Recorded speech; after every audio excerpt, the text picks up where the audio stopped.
Bismillahirrahmanirrahim. Wassalatu wassalam ala Rasulillah wa ala alihi wa sahbihi wa man tabi'ahum bi ihsanin ila yaumiddin, amma ba'du. Allahumma sahli sadri wa yassir li amri wa hlul 'uqdatam min lisani yafqahu qawli. Allahumma inna nas'aluka ilman nafi'an wa rizqan thayyiban wa amalan mutaqabbalan. Allahumma alimna ma yanfa'una wa zidna ilman wal huda wat tuqa was salaha ya rabbal alamin. Ikhwani fid din, azani Allah wa iyyakum. Alhamdulillah, kita masih dipertemukan oleh Allah Subhanahu wa taala di tempat ini dalam keadaan sehat walafiat. Tidak ada di antara antum yang saat ini sakit. Dan alhamdulillah, pada pekan sebelumnya kita telah melakukan ujian tengah semester. Dan Masya Allah, ana lihat ini dari jawaban-jawaban antum luar biasa. Maka saya tekankan sekali lagi, pelajaran kita di sini, dirasah kita di sini bukan hanya sekadar cuman seperti kajian biasa tanpa ada ujian, ada ujiannya. Jadi saya minta antum nanti untuk murojaah, dan bisa jadi ujian selanjutnya adalah nanti ketika di bulan Ramadan antum masih masuk, tidak libur Ramadan tuh. Liburnya nanti kapan kita informasikan insyaallah. Tapi bisa jadi tidak kita informasikan. Jadi antum sabar. Cuman setahun kok di sini. Insyaallah setelah ini nanti 2 tahun.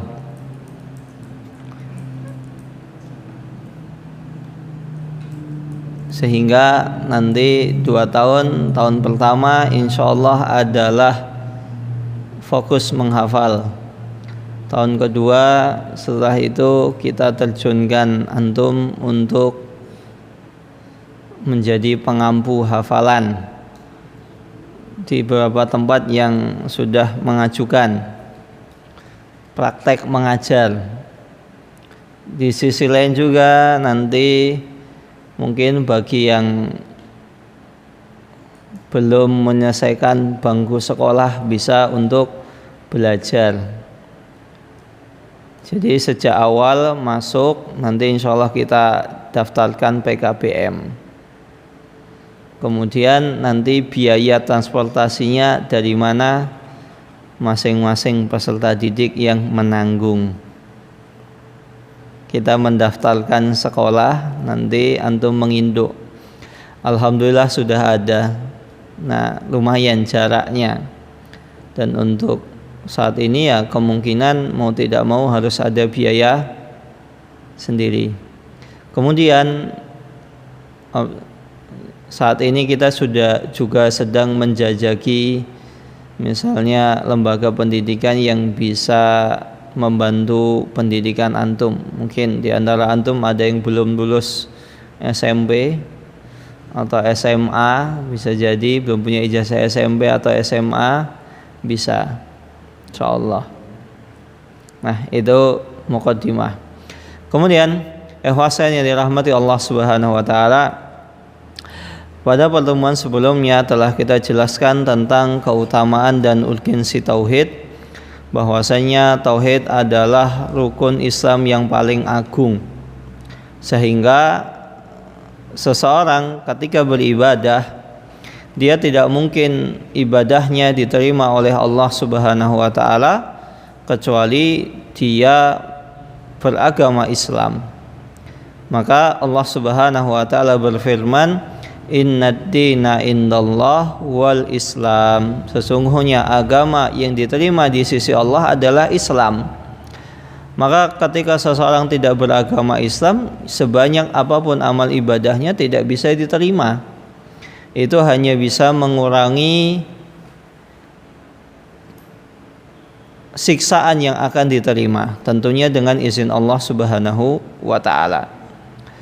Maka sebagaimana seseorang ketika dia memiliki rumah tersebut ada pintunya, namun ternyata oleh tukang yang membuat rumah tadi, yang membangun rumah tadi, sang pemilik rumah diberikan kunci yang salah, maka tidak mungkin dia bisa memiliki rumah tadi, bisa menikmati fasilitas rumah tadi. Padahal ketika dia membangun rumah tersebut, biaya pembangunan dari siapa? Dari pemilik rumah atau tukang? Dari pemilik rumah. Dia sudah mengumpulkan biaya, harta yang banyak agar rumahnya bisa dibangun. Ternyata ketika dibangun, sudah selesai dibangun, dia punya kunci yang salah, atau ternyata kuncinya hilang, kemudian diberikan oleh tukangnya kunci yang salah, maka tidak bisa. Begitu juga dengan seseorang yang ketika di dunia dia sudah mengumpulkan amalan yang banyak baik kepada siapapun, tapi dia tidak memiliki kunci untuk bisa menikmati amalan tadi. Ini sebagaimana seseorang yang ketika di dunia dia bekerja untuk membangun rumahnya, tapi ternyata apa? Hasil jerih payahnya tidak bisa dia nikmati karena dia tidak punya kunci. Tidak bisa. Di dalam rumah ada AC sehingga dia bisa mendinginkan dirinya, karena di luar panas. Di dalam ada kulkas, lemari es sehingga dia bisa menikmati sejuknya air es. Tidak bisa. Atau dia ingin berbaring setelah seharian capek bekerja, dia tidak bisa berbaring di atas kasur empuk yang dia beli. Maka begitu juga ketika di akhirat kelak. Nah, kemudian keutamaan tauhid yang ketiga adalah bahwasanya tauhid merupakan faktor penyebab seseorang muslim tentunya masuk surga. Karena tadi syarat masuk surga adalah beragama Islam, amal ibadah itu bisa diterima adalah agama Islam. Rasulullah SAW pernah bersabda, "Man syahida an la ilaha illallah wahdahu la syarikalah wa anna Muhammadan abduhu wa rasuluhu." Barang siapa yang bersaksi bahwasannya tidak ada Tuhan yang berhak disembah selain Allah. Ini adalah tafsir atau makna la ilaha illallah yang tepat. Karena kalau ditafsirkan tiada Tuhan selain Allah, Tuhan itu banyak. Kalau orang menafsirkan tiada Tuhan selain Allah, maka semua Tuhan itu adalah Allah. Ini jelas batil.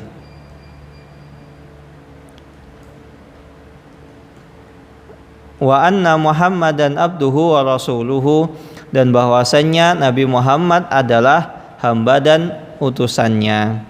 Wa anna Isa abdullahi wa rasuluhu, dan Nabi Isa alaihissalam, Yesus, Isa al-Masih, itu adalah hamba dan utusan Allah, bukan Tuhan, bukan juga anak Tuhan.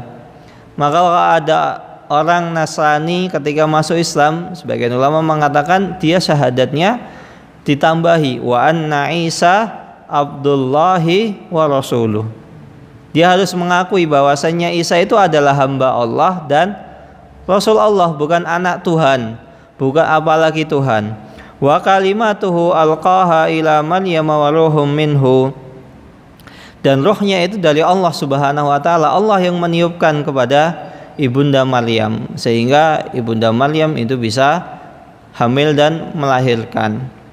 Wal jannatu haqqun wan naru haqqun, dan dia percaya akan adanya surga dan neraka. Tidak mengatakan surga dan neraka itu hanya omongannya Muhammad saja, itu khayalan, itu fiktif. Maka ketika seseorang mengatakan surga atau neraka itu fiktif, ini salah satu bentuk apa? Bukan hanya kesyirikan, ini adalah salah satu bentuk apa? Pembatal keislaman seseorang. Banyak orang zaman sekarang mengatakan Allah surga dan neraka itu fiktif. Cuman omongannya, bualannya Muhammad SAW saja. Ini tidak tepat. Seseorang harus percaya surga dan neraka itu ada. Namun memang saat ini kita belum bisa melihatnya. Kalau antum pengen lihat surga dan neraka, ya syaratnya satu, antum mati duluan. Nah iya, antum kalau pengen lihat surga dan neraka nggak mati duluan nggak mungkin.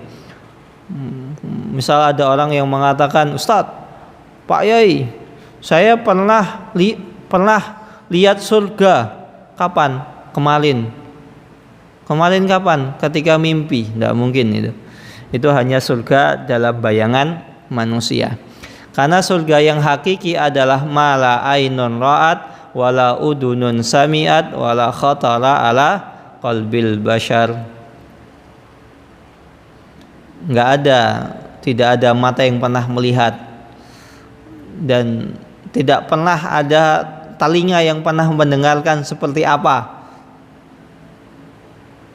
Wala khatara ala qalbil bashar, dan tidak mungkin bisa terbayangkan dalam benak pikiran manusia manapun. Rasulullah SAW mengabarkan kepada kita surga begini dan begitu. Tapi pengkhabaran itu seringkali berbeda dengan kenyataan. Orang mengatakan gimana? Misalnya Gunung Merbabu. Oh, Gunung Merbabu begini-begini. Oh, indah sekali. Kemudian yang belum pernah daki, siapa sih yang belum pernah daki? Fauzil. Pernah Merbabu? Belum. Sini yang sudah pernah daki Merbabu siapa? Bilal? Belum. Oh, berarti belum ada. Cuman saya berarti. Misalnya ada orang yang bercerita tentang keindahan Gunung Merbabu, begini dan begitu. Kemudian yang mendengarkan, oh ya, ada ini, ada itu. Tapi nggak akan kebayang karena antum belum pernah lihat. Itu saja antum pernah dengar, itu nggak bisa kebayang di benak pikiran antum. Apalagi surga dan neraka. Antum nggak ada orang yang pernah lihat. Sekarang loh. Nah pertanyaannya, Rasulullah SAW apakah pernah lihat surga dan neraka? Pernah? Pernah lihat, diperlihatkan? Isra Mi'raj? Ya ada yang mengatakan surga dan neraka Rasulullah SAW pernah lihat. Tapi ada juga yang mengatakan itu bukan keseluruhannya, hanya sebagian. Jika dikatakan sebagian, ketika seseorang melihat sebagiannya, bisa dikatakan pernah melihat. Saya pernah ketemu Hizbul. Kapan? Ya pas lewat. Maka kalau dikatakan Rasulullah SAW pernah melihat, iya. Tapi tidak semua kenikmatan tersebut itu belum diperlihatkan. Kenapa? Karena surga dan neraka itu untuk orang yang sudah meninggal. Wallahu ta'ala alam. Nanti kalau saya salah, suatu ketika ternyata antum mendapatkan referensi, tolong beritahu saya. Begitu juga dengan siksa neraka. Rasulullah diperlihatkan sebagiannya, tidak semuanya. Maka Rasulullah SAW di sini pernah melihat surga, namun tidak semuanya. Dan ketika melihat seseorang pernah melihat sesuatu, walaupun sebagian, bisa dikatakan pernah melihat, tapi belum dihukumi secara menyeluruh. Maka di sini wala khatara ala qalbil bashar. Rasulullah SAW ketika mengatakan surga ya begini dan begitu. Karena Rasulullah SAW belum diperlihatkan seluruhnya ketika itu. Sedangkan sekarang tentunya sudah karena Rasulullah SAW telah Allah wafatkan dan beliau SAW berada di surga yang paling tinggi. Semoga kita bisa menyusul beliau. Amin ya rabbal alamin. Adkhalahullahu al-jannata ala ma kana minal amal. Maka barang siapa yang beriman kepada Allah, Rasulnya, mengakui bahwasanya Isa adalah hamba dan Rasulnya, dan Isa bin Maryam itu bukan anak Tuhan, dan mengakui percaya surga dan neraka itu ada, maka Allah Subhanahu wa taala pasti akan adkhalahu ala ma kana minal amal. Allah Subhanahu wa taala pasti akan memasukkannya ke dalam surganya, betapapun amalan yang dikerjakan. Maka sisi pendalilan di sini adalah Allah Subhanahu wa taala pasti memasukkan seseorang yang bertauhid di sini, memasukkan ke dalam surga bagaimanapun kondisi amalannya. Maka ada dua kemungkinan ala ma kana minal amal.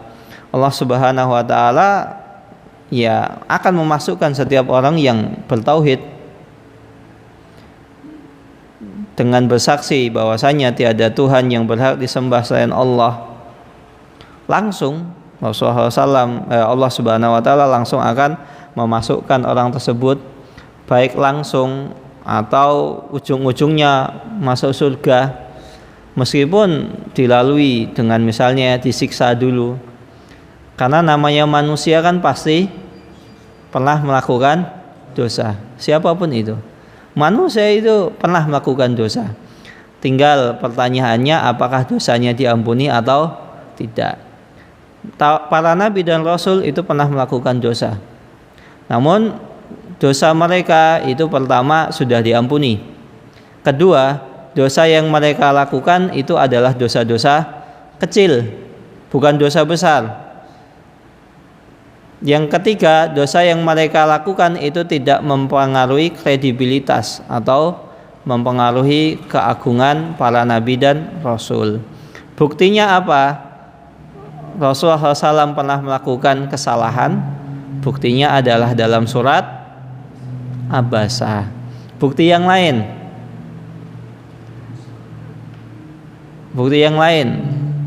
ketika Rasulullah SAW dikabarkan akan menikahi Zainab bintu Jahsyin. Ketika itu Zaid bin Harithah radhiyallahu taala anhu datang kepada Rasulullah SAW, curhat, ya Rasulullah, sesungguhnya Zainab begini dan begitu. Rasulullah sudah tahu nanti Zainab itu akan menikah dengan Rasulullah SAW. Tapi ketika Rasulullah SAW dicurhati Zaid, karena ketika itu statusnya itu masih istrinya Zaid, ya Rasulullah, gimana pendapatmu kalau Zainab itu saya cerai, saya sudah nggak betah. Intinya begitu. Ada yang mengatakan Zainab begini dan begitu. Intinya Zaid bin Harithah itu sudah tidak tahan dengan Zainab bintu Jahsyin. Ketika Rasulullah SAW dicurhati Zaid bin Harithah, Rasulullah SAW dimintai jawaban. Rasulullah SAW mengatakan, sabar Zaid, tahan, jangan engkau ceraikan. Maka Allah Subhanahu wa taala menegur Rasulullah, kenapa engkau menyembunyikan ma tubdi fi nafsik wallahu, coba dicek di surat apa Hizbul,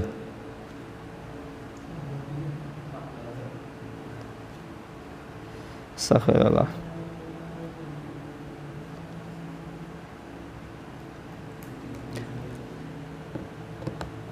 dalam surat Al-Ahzab ayat 41 kalau saya tidak salah.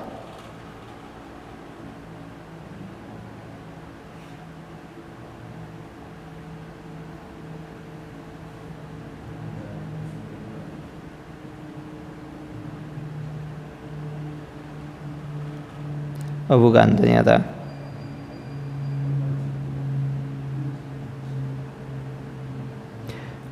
ayat 50.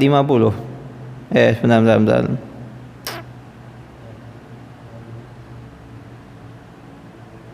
Astagfirullah.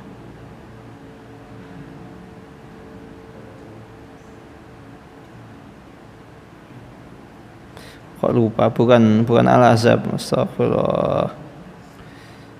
Surat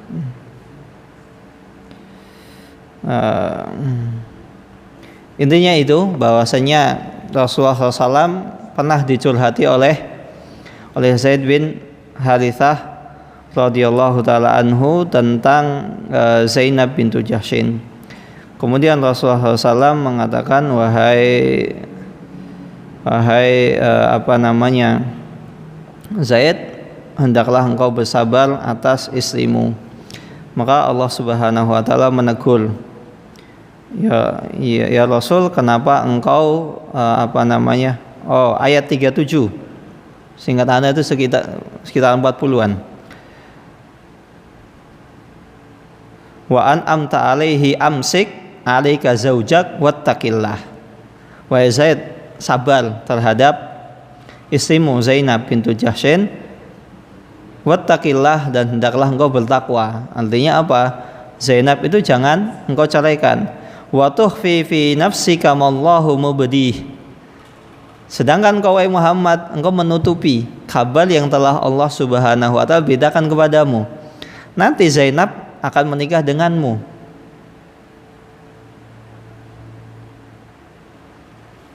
Kenapa engkau malah mengatakan kepada Zainab, amsik alik zaujak?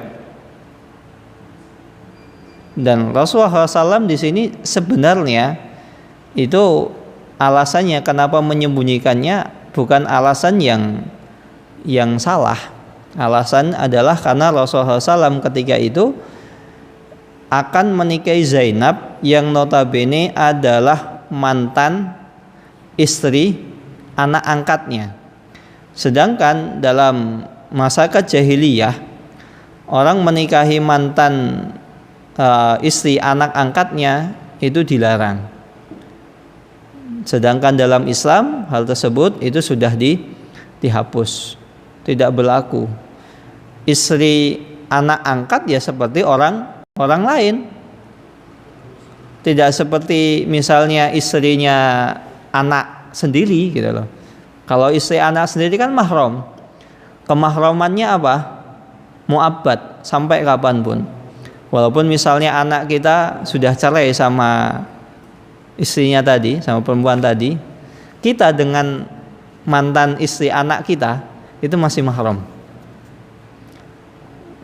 Karena mertua itu kemahramannya mu'abbad. Allah Subhanahu wa taala di sini menegur, dan di sisi lain surat Abasa yang sering kita dengar. Alasan Rasulullah SAW ketika mendiamkan Abdullah bin Ummi Maktum sebenarnya secara strategi dakwah itu tidak salah. Karena ketika Rasulullah SAW ketika itu sedang berdakwah, beliau fokus kepada orang-orang yang memiliki kedudukan, para pembesar. Kalau misalnya para pembesar itu tertarik akhirnya masuk Islam, maka orang yang ada di bawahnya otomatis langsung ikut. Berbeda dengan Abdullah ibnu Maktum. Abdullah ibnu Maktum ketika itu beliau radhiyallahu taala anhu buta, bukan orang kaya, bukan orang yang memiliki kedudukan. Secara strategi dakwah itu tepat gitu. Tapi untuk Rasulullah SAW seperti itu tidak boleh, itu tercela. Wallahu taala alam. Maka di sini Allah Subhanahu wa taala pasti akan memasukkan seseorang ke dalam surganya, ya bisa jadi langsung atau bisa jadi ujung-ujungnya Allah masukkan ke dalam surga walaupun disiksa terlebih dahulu. Atau yang kedua, Allah Subhanahu wa taala pasti memasukkannya ke dalam surga tergantung kondisi amalan perbuatannya. Karena surga itu bertingkat-tingkat. Surga itu kan bertingkat-tingkat. Ketika amalannya ini sekian, maka dia masukkan ke dalam surga, tapi misalnya tingkatan ke-3 atau tingkatan ke-4, bukan tingkatan yang paling tinggi. Maka dimasukkan ke dalam surga bisa langsung, tapi tergantung tingkatannya, tingkatan amalannya. Seberapa banyak amalan seorang hamba tersebut. Wallahu taala alam bisawab. Di sini ada pertanyaan? Tanya silahkan di sini, jangan setelah selesai. Tidak usah malu bertanya. Antum kalau malu bertanya bisa sesat di jalan. Silahkan. Kalau kan nanti di akhirat kan amal kebaikan sama keburukan ditunggang. Ya. Terus seandainya orang itu amalan kebaikannya lebih berat daripada keburukan, terus apakah untuk menghapuskan dosanya ini atau tetap biasa di neraka dulu? Itu nanti tergantung masyiatullah, tergantung kehendak Allah Subhanahu wa taala. Ketika seseorang amal ibadahnya lebih berat dibanding maksiatnya, bisa jadi Allah langsung masukkan ke dalam surga tanpa diadab. Kenapa demikian? Ya bisa jadi dosa-dosa yang dia lakukan itu karena dia ketika itu belum tahu, masih awam. Memang murni belum tahu. Kan ada tipe seseorang itu ketika mencari hidayah terjatuh ke sana kemari, ke depan belakang. Tapi dia murni mencari hidayah, mencari jalan yang benar. Tapi ternyata dia disesatkan kiai fulan, wali fulan, atau misalnya habib fulan, ustadz fulan. Sampai akhirnya dia menemukan kebenaran. Dan ketika dia menemukan kebenaran, dia berpegang teguh. Dan dia murni dalam mencari kebenarannya. Maka insya Allah bisa jadi Allah Subhanahu wa taala ampuni. Atau dia memang benar-benar murni nggak tahu. Saya nggak tahu. Atau bisa juga dosa tersebut itu terhapus dari amalan-amalannya yang dia lakukan. Seperti seseorang misalnya sering haji dan umroh. Kan haji dan umroh itu kan bisa menghapuskan dosa satu dengan dosa yang lain antara keduanya. Ya bisa jadi Allah Subhanahu wa taala hapus karena ketika dia misalnya haji atau umroh, dia niatnya adalah ikhlas karena Allah Subhanahu wa taala agar bisa menghapus dosanya. Begitu juga sholat Jumat satu dengan sholat Jumat yang lain itu bisa menghapus dosa di antara kedua sholat Jumat tersebut. Wallahu taala alam. Bisa Allah masukkan ke dalam surga atau tergantung masyiatullah. Bisa jadi dia juga diadab. Misalnya ada dosa-dosa ini diampuni, tapi dosa sisanya ini benar-benar dia murni dia salah gitu loh. Dia sudah tahu, tapi dia tetap jatuh ke dalam situ dan mungkin dia tidak menyesali, tidak bertaubat, tidak karena khilaf, murni khilaf lah. Murni khilaf itu ada. Murni khilaf terjatuh habis istighfar. Ya Allah, saya benar-benar khilaf. Bukan karena saya sudah tahu hukumnya, tapi biarinlah, nggak apa-apa. Nah ini hati-hati. Bisa jadi malah dosanya lebih besar. Karena apa? Dia menganggap sesuatu yang haram itu nggak masalah. Beda dengan seseorang yang saya salah. Ya emang saya salah. Dan saya mengakui kesalahan saya. Ya Allah, ini saya salah, saya mau bertobat. Tapi setelah itu dia terjatuh lagi. Bisa jadi yang pertama Allah ampuni, yang kedua diadab atau yang lain sebagainya. Ini tergantung masyiatullah, kehendak Allah Subhanahu wa taala. Wallahu taala alam. Ada pertanyaan lain?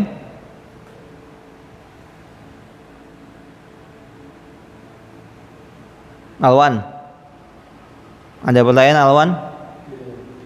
Tidak ada. Abdullah, Moreno, Hisbul, Maskura, Adim, Fauzil, Bilal, Abdurrahman? Nggak ada. Kalau tidak ada, kita tutup dengan doa kafatul majlis. Subhanakallahumma wa bihamdika asyhadu an la ilaha illa anta astaghfiruka wa atubu ilaik. Wassalamualaikum warahmatullahi wabarakatuh.